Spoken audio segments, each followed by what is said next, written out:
नमस्कार। कार्यक्रम खास मुलाकात में आपका बहुत बहुत स्वागत है और बहुत प्रसन्नता है कि आज एक बार फिर हमें ये सुयोग और सुअवसर मिला है कि सत्संग फाउंडेशन के चीफ प्रमुख और देश के सुप्रतिष्ठित, बल्कि देश की सीमाओं में बांधना तो उचित नहीं है, क्योंकि अध्यात्म जगत से, स्पिरिचुअलिटी से जो पर्सनैलिटीज़ आती हैं वो विश्व की एक धरोहर होती हैं और कहा भी ये जाता है कि वो शायद ईश्वरीय निर्देश के बाद ही अपने दायित्व को संभाल कर आगे बढ़ती हैं। पद्म विभूषण प्रतिष्ठित संत श्री एम एक बार फिर हमारे साथ हैं। सर, बहुत स्वागत करता हूं आपका। जी, किस तरह से आप देख रहे हैं, एक संत हमेशा देश की मौजूदा परिस्थितियों पर भी दृष्टि रखता है, किस तरह से आप वर्तमान परिस्थितियों को देख रहे हैं? माफ़ कीजिएगा, आपको लगेगा कि मैं एक राजनीतिक सवाल आपके सामने रख रहा हूं, लेकिन धर्म सत्ता हमेशा राजनीतिक सत्ता की मार्गदर्शक रही है। तो एक तरफ आरोप ये है, जो दो दल हैं, जो दो कोलिशंस हैं, एक कह रहा है कि धर्म की राजनीति करने वाले सत्ता में हैं और जो रूलिंग पार्टी है उसकी तरफ से एलिगेशन है कि कास्ट की पॉलिटिक्स को सामने रखा जा रहा है, धर्म वर्सेस जाति। क्या ये एक ऐसा कॉम्बिनेशन नहीं है जो देश के लिए कहीं ना कहीं चुनौती बने आगे जाके? देखिए, मैं पहली बार बाबा जी ने मुझे सख्त मना किया है कि राजनीति के बारे में कुछ नहीं बोले, फिर भी जी आप वो पूछे तो मैं थोड़ा कुछ कहूँ। जी जी वो ये है कि जब भी राजनीति होती है और जब संसद में दो पार्टी होते हैं, आपस में एक्रिमोनियस डिबेट होता ही है। ठीक बात। आजकल क्या हो गया कि उसकी डिसेंसी उड़ गई है। मैं कह रहा हूँ कि वो ज़माना था जब शुरू देख लीजिए कि प्राइम मिनिस्टर जवाहरलाल नेहरू थे, अब ऑपोजिशन बेंच में जनसंघ और दूसरे कम्युनिस्ट। हाँ, तो तब भी डिबेट होता था, संवाद तो होता था, संवाद नहीं कह सकते उसको, डिबेट होता। तो मगर ये डिबेट संसद में होता था, बाहर सब लोग मिलकर कैंटीन में चाय पीते थे। अब ये माहौल बदल गया। मैं आपको बताऊं, एक बार पंडित जवाहरलाल नेहरू ने अटल जी को देखा, पार्लियामेंट से जा रहे थे, उनको बुलाया और बोला, देखिए अटल जी, अटल जी करके बोला, आप you are the right man in the wrong party, ऐसा उन्होंने कहा। हाँ, कहा ठीक बात।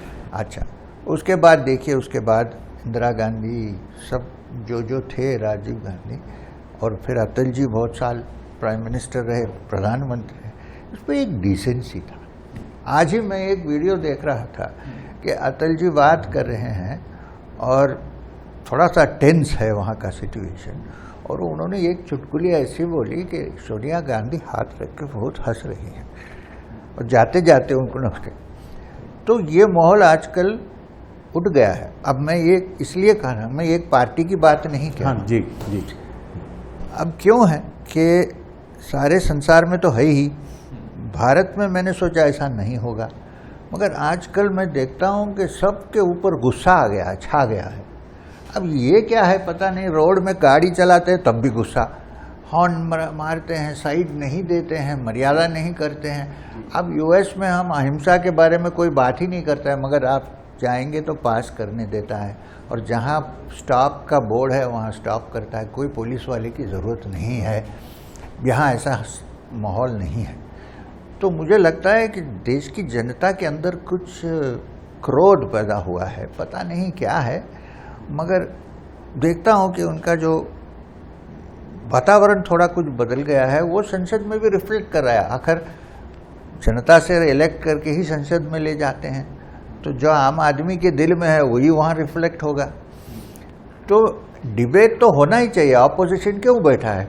अपोज करने के लिए। ऑपोजिशन अगर सबके साथ एग्री कर देगा तो क्या ऑपोजिशन है, क्या डेमोक्रेसी है? नहीं है।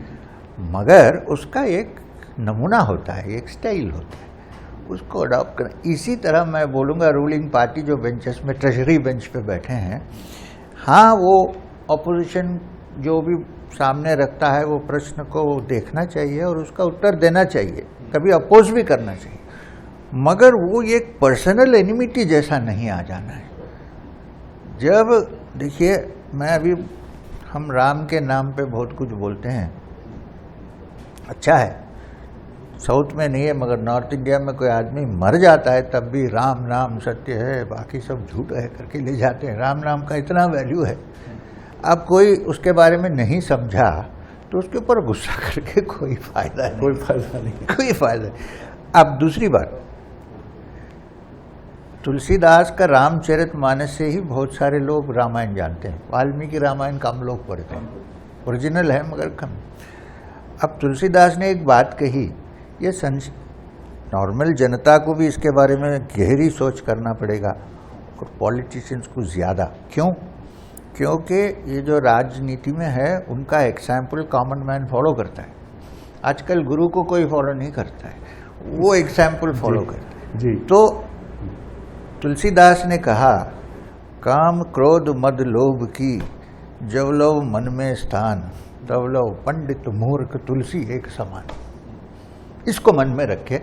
अगर संसद में ऑपोजिशन और ट्रेजरी बेंचेस अगर संवाद करना शुरू करेंगे तो मुझे लगता है कि कुछ ना कुछ उसमें से निकलेगा, नहीं तो ऐसे ही चलता रहेगा। बहुत इंपॉर्टेंट बात आपने कही है। आपकी दो बातें मेरे जहन में अटक गई हैं। पहली चीज़ आपने कही कि समाज में गुस्सा पैदा हो रहा है। क्यों पैदा हो रहा है? ये समाज भी सोचे, पॉलिटिशियन भी सोचें और धर्मगुरु भी सोचें कि ये गुस्सा क्यों है। कहीं रोड रेज है, कहीं कुछ है। हर आदमी गुस्से में क्यों है? क्यों? बेचैनी में क्यों है? क्यों है? जी, ये जी तो इसलिए जो संसद में हमने इलेक्ट करके बिठाए हैं लीडर्स, उनको ये समझना चाहिए कि इसका कुछ कारण होगा, इसका इलाज क्या है। बहुत बड़ी बात आप कह रहे हैं, बहुत इंपॉर्टेंट बात आप कह रहे हैं। जो कह रहे हैं गलत है, सच है, ये दूसरी बात है, मगर एटीट्यूड क्यों बन रहा है? मैं आध्यात्मिक तरफ से बोल रहा हूँ, राजनीति तरफ से नहीं बोल रहा हूँ। हमारे लिए तो सब एक है। हर मनुष्य के अंदर अगर भगवान का अंश है तो हर आदमी एक ही है। और ये बेचैनी ढूंढना हमारे लीडर, जो लीडर्स हैं पक्ष के विपक्ष के, ट्रेजरी बेंच के, अपोजिशन के, ये उनकी जिम्मेदारी है। हाँ, जिम्मेदारी है। क्यों? देखिए, लीडर ऑफ द ऑपोजिशन उठ के खड़े हो जाते हैं तो यंगस्टर्स में बहुत अपील होता है, क्योंकि वाइट टी शर्ट पहन के उठ के खड़े हो जाते हैं, फुटबॉल प्लेयर जैसा अच्छा इंप्रेशन देते हैं उससे। बाकी सब लोग वो कुर्ता उर्ता पहन के आते हैं। बच्चों को, यंगर जनरेशन आज वोटर्स ज़्यादा हुई हैं तो उनको इम्प्रेशन होता है, बस ठीक है, बोल रहे हैं वो भी ठीक है, मगर गुस्सा क्यों? ये जैसा कि किसी को मारने, ऐसा नहीं। इसको सोच के धीरे धीरे शांत से बात करने से इसका इफेक्ट अलग से होगा। ये अब ऐसा होता है अटैक, तो वहाँ से रेस्पॉन्स भी ऐसा ही होता है। अध्यात्म भी यही कहता है कि गुस्से का इन्वेस्टमेंट करेंगे तो गुस्सा ही मिलेगा। बिल्कुल, वापस वही मिलेगा आपको। तो दोनों साइड, मैं देखिए, मैं कोई पॉलिटिकल पार्टी का मेंबर नहीं, कोई भी पार्टी का मेंबर नहीं। ये मैं रेस्पेक्ट कर रहा हूँ क्योंकि ये बहुत बड़ी रिनंसिएशन का कलर है। ये गिरवा, ये गिरवा आदमी जो पहनता है वो सन्यासी लोग पहनते हैं। हम लोग तो खाली इतना डालते हैं, कपड़े तो पहन नहीं सकते क्योंकि गृहस्थ हैं। मगर इसका महत्व यह है कि ये कलर जो है धर्म का कलर है। ये रंग जो है गिरवा, ये धर्म का रंग है। आप देखिए कि रामायण में, महाभारत में, कुरुक्षेत्र में जहाँ भी झंडा पकड़ा गया वो यही रंग का पकड़ा गया। और हमारे नेशनल फ्लैग में भी एक स्ट्रिप यही है। तो इसको सोचना चाहिए हम। शिवाजी महाराज महाराष्ट्र में इसी गिरवा का झंडा पकड़ के ही युद्ध करें। मगर ये हम सोचने की बात है कि उन्होंने कहा कोई रिलीजियस प्लेसेस के ऊपर अटैक नहीं करें, और वो तो लड़ते थे भवानी के तलवार के साथ। तो सब बिल्कुल आप ठीक कह रहे हैं। और आपके गुस्से वाले जो बहुत ही इम्पोर्टेंट है, आपने हमें एक सूत्र दिया है। मैं देख रहा हूँ कि ग्लोबल सिनेरियो में भी ये गुस्सा है, यूक्रेन और रूस, हाँ, वो हमास और इजराइल। ये ऐसा आध्यात्मिक एंगल से देखा जाए कि वर्ल्ड जो हम बनाए हैं सिचुएशन, वो ह्यूमन बीइंग्स बनाए हैं, इंडिविजुअल्स बनाए हैं। इंडिविजुअल जब तक ठीक नहीं होगा, वर्ल्ड ठीक नहीं होगा। अगर इंडिविजुअल में व्यत्यस्त कुछ फर्क आ गया तो रिफ्लेक्ट होगा संसार में।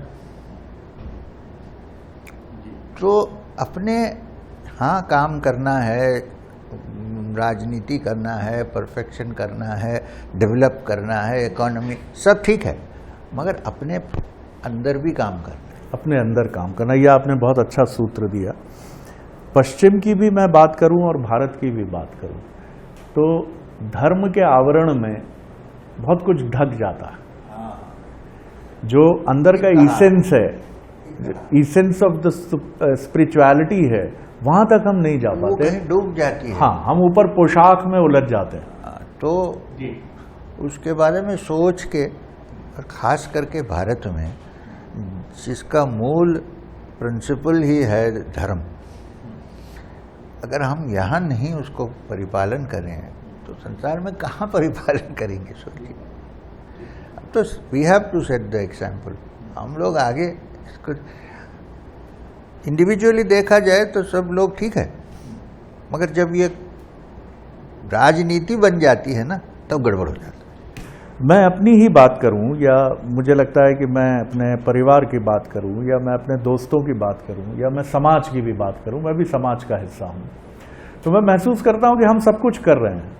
और मैं उस मध्यम वर्ग और उच्च मध्यम वर्ग की बात कर रहा हूं, हायर मिडिल क्लास की, जो अपने सपनों को अच्छे से पूरा करने की तरफ कदम दर कदम बढ़ रहा है, लेकिन फिर भी उसके भीतर एक बेचैनी है, कहीं ना कहीं एक डिप्रेशन भी है, एक निराशा भी है, और वो सो कॉल्ड स्पिरिचुअलिस्ट भी है।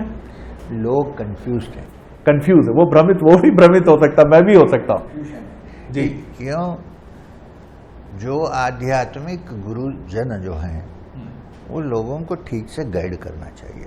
वो जो आध्यात्मिक जो लीडर्स हैं, गुरु हैं, मैं किसी की बात स्पेशली नहीं कह रहा हूँ जी, जी। वो जो है मिडिल पाथ में चलना है, वो आदमी को आदमी करके देखना है, उसको कोई लेवल नहीं लगाया। एक बार स्वामी विवेकानंद ने पब्लिक टॉक में कहा कि मैं सोशलिस्ट हूँ। सब लोग बोले ये सोशलिस्ट कैसे हो सकते हैं स्वामी जी? बोले ऐसा है कि half a loaf is better than none. सही बात वो उन्होंने कहा। उसके बाद उन्होंने कहा मगर मेरा सोशलिज्म वो सोशलिज्म नहीं है जो सारे संसार में फेल हुआ है और भी फेल होगा। उन्होंने बोला हमारा सोशलिज्म, जो मैं वेदांतिक सोशलिज्म कहता हूँ, हाँ। मतलब हर मनुष्य के, हर जीव के अंदर, मनुष्य ही छोड़िए, के अंदर परमात्मा का एक अंश जीवात्मा होके बैठा है, तो हर जीव जो है भगवान की मंदिर है, और जो भगवान का अंश अंदर है तो सब इक्वल है। वो उस पर विश्वास किया या नहीं किया, मगर मेरा अनुभव है तो मैं जानता हूँ कि ऐसा ही है, इसलिए सब इक्वल है। तो ये सोशलिज्म हमारा वेदांतिक सोशलिज्म है, ऐसा उन्होंने कहा। इसके बारे में भी सोचने वाली बात है। अब देखिए, अगर आप पुनर्जन्म में विश्वास करते हो, सपोज, मैं इसलिए कह रहा हूँ कि ये सब विषय आजकल चर्चा हो रही है, अगर आप पुनर्जन्म में विश्वास करते हो तो आज जो दलित पैदा हुआ, पुराने जन्म में ब्राह्मण कैसे नहीं पैदा हो सकता? और तब जो ब्राह्मण था आज कैसे नहीं मुसलमान बन के पैदा हो सकता है, या क्रिश्चियन बन के? हो सकता है। आप अगर कहेंगे कि नहीं हो सकता है तो पुनर्जन्म की बात भूल जाइए, आपको उस पर विश्वास नहीं है। क्यों? अपने कर्म के हिसाब से जन्म होता है, आपके जाति के हिसाब से जन्म नहीं होता है। बात है, बहुत बढ़िया बात कही आपने, बिल्कुल सही है। तो इसको सोचने की बात है। ये एक सोचने की इम्पोर्टेंट बात है। कोई किसी को कहता है कि आपकी जाति है, ये बोलने वाली बात नहीं है। ये वर्ल्ड व्यू में लोग हंस रहे हैं, ऐसा नहीं बोले। एक भारतीय समाज की ही मैं बात करूंगा, सोसाइटी की बात करूंगा। आप कैसे देखते हैं कि एक रेनेसां जिसकी ज़रूरत हमें है, क्या वो भविष्य में आपको आकार लेता हुआ दिख रहा है, शेपअप हो रहा है? मैं कहूँगा कि आध्यात्मिक एलिमेंट अगर मिस हो जाए तो भारत का प्रोग्रेस में कोई अर्थ नहीं है, क्योंकि हम आध्यात्मिक एसेंस के ऊपर चलने वाले हैं। हमारा धर्म वही है। तो अगर हम उसके ऊपर नहीं चलें तो हम स्काई स्क्रैपर्स बने फिर भी कोई फ़ायदा नहीं। लोग यहाँ क्यों आते हैं? पैसा बनाने आते हैं क्या? भारत में क्यों आते हैं लोग? स्पिरिचुअल नॉलेज के लिए आते हैं। ये कहीं मुझे ये डर लगता है कि इकोनॉमिक, हाँ ज़रूरी है, मैं ये नहीं कह रहा हूँ कि सब लोग भिखारी बन जाए, ऐसा नहीं कह रहा हूँ। इसके बीच में जो आध्यात्मिक एसेंस जो उसको ना भूल जाए, अगर ये कर सकते हैं तो ज़रूर ये नया टाइप का रेनेसांस मिलेगा आपको, जो संसार में कभी हुआ ही नहीं, कहीं हुआ भी नहीं। एक और चीज़ लगती है कि कई बार की सरकारों के लिए बहुत मुश्किल है, पॉलिटिकल पार्टीज के लिए बहुत मुश्किल है, लेकिन आप लोग इनिशिएटिव अगर लें, जैसे वैदांतिक दर्शन की आपने बात की, और सभी रिलीजन का सार एक ही है। मगर उसमें मैं थोड़ा डिफर करने वाला हूँ। जी जी, सार तो एक ही हो सकता है। हाँ, जैसा कि आप कोई भी धर्म, मतलब धर्म यहाँ मैं बोल रहा हूँ रिलीजन के बारे में, रिलीजन की बात, कोई भी मत या रिलीजन पैदा होता है तो उसके फाउंडर जो हैं उनके एक स्पिरिचुअल एक्सपीरियंस से ही हुआ है, वो तो सच है। मगर जहाँ जियोग्राफिकल लोकेशन जहाँ हुआ है उसके हिसाब से वो थोड़ा बदलता है। एक दूसरी बात क्या है, बाद में वो जब ऑर्गेनाइज करते हैं कभी कभी रिलीजियस आइडियाज इंपीरियलिस्टिक आइडियाज के साथ जम जाते हैं। बहुत बढ़िया, बहुत अच्छी बात की आपने। जब जम गए तो उसका एसेंस गिर गया। ठीक बात, ठीक बात हो गया। अब बहुत सारे धर्म हैं संसार में, आप देखेंगे, मैं गलत नहीं कह रहा हूँ, मैं नहीं कह रहा हूँ कि वो गलत है। एक किताब होगी, एक ग्रंथ होगा और एक प्रॉफिट होगा, नहीं तो एक लीडर हो। भारत ऐसा नहीं है, ये सनातन है। यहाँ आप किसी को पूछिए कि हिंदू धर्म कौन से टेक्स्ट से निकला है, कितने सारे हैं, कहाँ बताएंगे हम। हाँ, ऋग्वेद पहला है, ठीक है, मगर उसके बाद कितने, यहाँ तो कबीरदास के कबीर पंथ तक हो गया है। तो यहाँ जो है इनपुट्स बहुत हैं, और वो ये भी मानते हैं कि पूरे इनपुट्स एक ही सागर में जाके जमते हैं। ये हर धर्म में नहीं है, मैं नहीं बोलूँगा, हाँ, मगर इतना कर सकते हैं कि ये मेरा विश्वास है, मैं दूसरे के विश्वास या दूसरा जो विश्वास कर रहा है उसके ऊपर मैं हिंसा नहीं करूँगा, इतना तो कर सकते हैं। आपने अभी बड़ी अच्छी बात कही।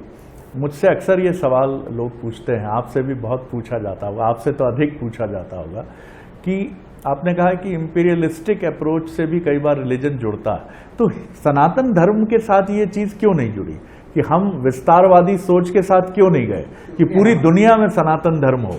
क्योंकि सनातन धर्म का एसेंस ये है ह्यूमैनिटी। कितना भी हम उसको ट्विस्ट करें वो नहीं जा सकती है उसके अंदर से। फिर लोग बताएंगे प्रूफ, उपनिषद, वेद, इसको उठा के दिखाएंगे कि भाई क्या कर रहे हो आप, इसलिए हुआ नहीं ऐसा। और जो अब देखिए आप, तालिबान जो हैं अफगानिस्तान में हैं, उसका अर्थ आप देखा जाए तो जिसकी तालीम है वो तालिबान है, मगर काम क्या कर रहे हैं, हिंसा। तो ये उनकी तालीम यह है कि तुम्हारा धर्म ठीक है मगर दूसरे धर्म के लोगों को भी उसमें लेके आना चाहिए, नहीं तो वो अंधेरे में है। ये टीचिंग उनका है, सच है। तो हम ऐसा नहीं बन सकते कभी भी। भारत में सनातन धर्म ऐसा कभी नहीं कहेगा। आप कोई भी इतना खराब आदमी को सामने लाके ठहराइए, बोलेगा इसके अंदर भी आत्मा है, इसको भी कुछ कर सकते हैं, इसका भी इम्प्रूवमेंट का रास्ता है। जब सबको एक जैसा देखते हैं तो अपना दूसरे रिलीजन से कन्वर्ट करके क्यों लाएंगे, इसलिए वो फैला नहीं है ऐसे।